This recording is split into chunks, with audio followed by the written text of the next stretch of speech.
Good morning बच्चों, कैसे आप सब। आशा कर रहा हूँ आप लोग स्वस्थ होंगे, मस्त होंगे और अपनी अपनी पढ़ाइयों में व्यस्त होंगे। जी हाँ, तो आज आपके अपने YouTube चैनल पर अकाउंट्स बाय ऋषि सर पर आज फिर से मैं उपस्थित हो गया हूँ आपके लिए एक नया क्वेश्चन लेकर के। जी हाँ, जहाँ पर आपको आज मैं बताऊँगा कैश फ्लो स्टेटमेंट। क्या बताऊँगा? Cash flow statement. जी हाँ, कैश फ्लो स्टेटमेंट का एक क्वेश्चन मैं आपके लिए लेकर के आया हूँ आज न्यूमेरिकल, और वो न्यूमेरिकल आपको सॉल्व करना है। तो क्वेश्चन क्या कह रहा है, देखिए। Ram limited arrived at a net income ₹5 lakh for the year ended March 31st, 2018. Depreciation for the year was 2 lakh. There was a profit of 60,000 on assets sold, which was transferred to statement of profit and loss account. Trade receivable increased during the year 30,000 and trade payable also increased by 60,000. Compute the cash flow from operating activity by the indirect method. जी हाँ, तो ये question कह रहा है, चलिए हिंदी वालों के लिए मैं हिंदी में समझा दूं कि राम लिमिटेड ये कंपनी है जिसने 5 लाख रुपए का प्रॉफिट अर्न किया है for the year ended 31 March 2018। Depreciation उस साल लगा है 2 लाख रुपए का, जो कि there was a profit of 60,000 on asset sold, और वहाँ पर जो है एसेट बेचने पर उनको 60,000 रुपये का लाभ भी हुआ है, which was transfer to statement of profit and loss account. Trade receivable increase हुए हैं during the year 30,000 and trade payables भी इंक्रीज हुए हैं 60,000 के।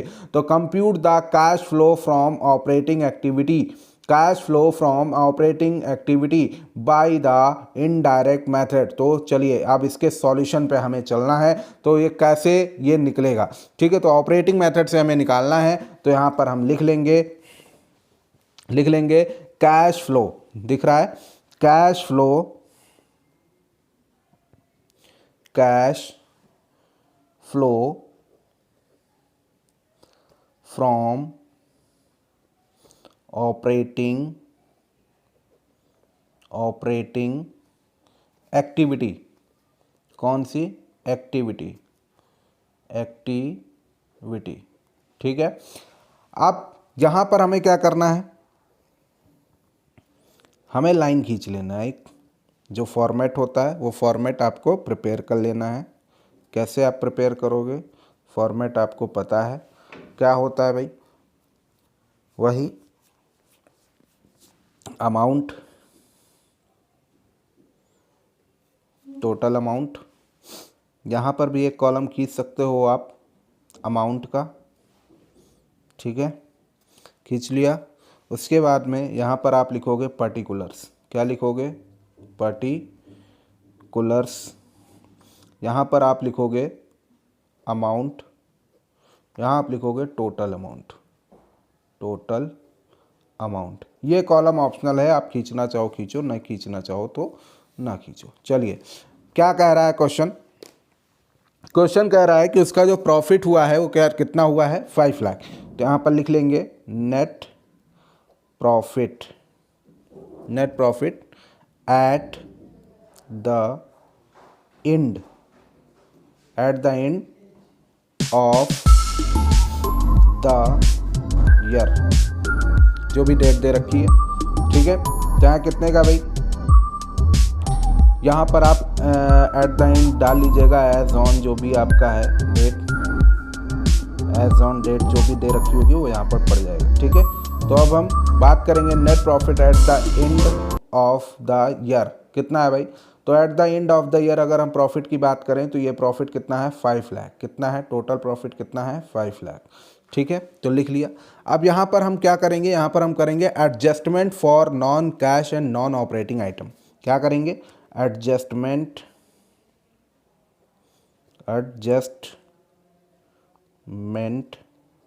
For non cash and non operating items. यही लिख देता हूँ आइटम्स। ठीक है, तो ये आपका नॉन कैश और नॉन ऑपरेटिंग आइटम हो जाएगा। ठीक है, अब इसमें क्या है भाई, इसमें क्वेश्चन में ये कहा था कि जो डेप्रिसिएशन फॉर द ईयर है वो 2 लाख रुपए का है। There was a profit of कितने का, 60,000 का। उसमें जो प्रॉफिट हुआ है वो कितना हुआ है, उनको 60,000 का प्रॉफिट हुआ है। ठीक है, तो क्या कह रहे हैं, तो देखिए यहाँ पर हम क्या करेंगे, यहाँ पर हम लिखेंगे सबसे पहले जो डेप्रिसिएशन लगा था, अगर हम बात कर लें तो देखिए क्या कह रहे हैं कि जो डेप्रिसिएशन लगा, तो सबसे पहले आप लिख लीजिए यहाँ पर डेप्रिसिएशन। डेप्रिसिएशन क्या होता है, ऐड होता है। डेप्रिसिएशन क्या होगा, ऐड। डेप्रिसिएशन ऑन एसेट कितना है भाई, 2 लाख है, यहाँ 2 लाख लिख लीजिए, 2 लाख लिख लिए। ठीक है, हाँ 2 लाख लिख लिए। इसके बाद क्या होता है भाई, इसके बाद इन्होंने कहा profit on sale of asset. Profit on sale of asset क्या होता है, लेस होता है। Profit on sale of asset, भाई डेप्रिसिएशन 2 लाख का था तो लिख लिया, और इन्होंने प्रॉफिट लगाया सेल ऑफ एसेट पे, तो कितने का लगाया भाई, 60,000 का लगाया। कितने का लगाया, 60,000 का। तो यहाँ पर हम 60,000 लिख लेंगे माइनस में। ठीक, अब इसका हम क्या कर देंगे, टोटल। इसका हम क्या कर देंगे, टोटल। टोटल कितना आ गया भाई, टोटल आ गया इसका 1,40,000। कितना आ गया, 1,40,000। क्लियर है, क्लियर है, बिल्कुल क्लियर होना चाहिए, यहां तक क्लियर है। उसके बाद क्या करते हैं, उसके बाद हमें क्या करना है, 5 लाख और 1,40,000 ये है। यहां पर क्या कर भाई, देखिए क्या करते हैं हम, सारे एक्सपेंसेस जो कि नॉन कैश आइटम्स होते हैं उनको हम ऐड करते हैं ना, और जो ऐड करने वाले होते हैं उनको ऐड करते हैं, जो लेस करने वाले उनको लेस करते हैं। तो 5 लाख में 1,40,000 आप प्लस कर दोगे, कितना आ जाएगा, 6,40,000। कितना आ जाएगा, 6,40,000। कितना आ जाएगा, 6,40,000। और ये आपका निकल आएगा ऑपरेटिंग प्रॉफिट। क्या निकल के आएगा, ये आपका निकल आएगा operating profit, profit before changing in working capital, before changing in working capital. ठीक है, ये आपका निकला है।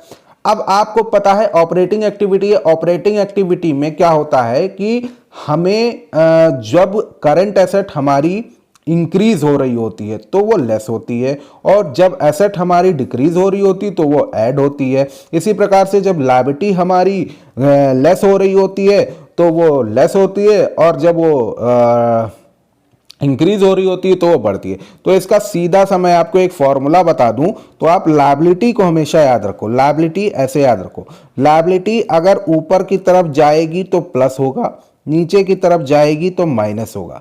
एसेट की बात करें तो एसेट अगर ऊपर की तरफ जाएगी तो माइनस होगा, और नीचे की तरफ जाएगी तो प्लस होगा। नीचे की तरफ जाएगी तो प्लस होगा। ठीक है, ये देखिए, ये अगर लायबिलिटी है, लायबिलिटी अगर ऊपर की तरफ बढ़ रही है तो बढ़ेगा, घट रहा है तो घटेगा। एसेट अगर बढ़ रहा है तो घटेगा, और घट रहा है तो बढ़ेगा। जी हाँ, लायबिलिटी, तो आपके लिए बेस्ट ये होगा कि आप लायबिलिटीज को याद रखो हमेशा। लायबिलिटी अगर बढ़ी तो हमें ऐड करना है, घटी तो हमें लेस करना है। इसी और उसी का जस्ट अपोजिट आपको एसेट में कर देना है। ठीक है, समझ में आई बात। चलिए क्वेश्चन की तरफ चलते हैं। क्वेश्चन क्या कह रहा है, क्वेश्चन कह रहा है, क्वेश्चन क्या कह रहा है भाई, क्वेश्चन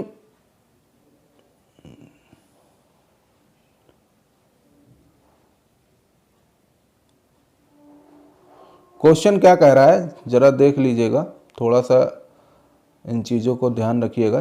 क्वेश्चन कह रहा है कि इंक्रीज हुए हैं क्या, trade receivable increase during the year 30,000।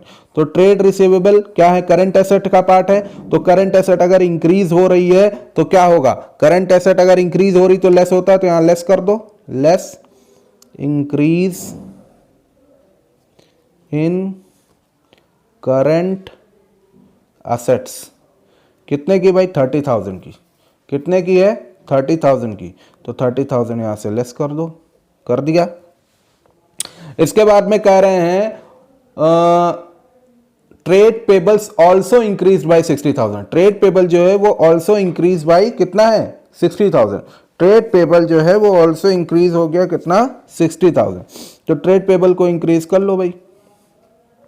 Trade payables तो ट्रेड पेबल इंक्रीज है, बढ़ रहा है ना, लायबिलिटी बढ़ रही है ना, तो बढ़ रही है तो इधर ऐड कर लो। ये हो जाएगा ऐड ट्रेड पेबल्स इंक्रीजिंग, ये इंक्रीजिंग है, ठीक है।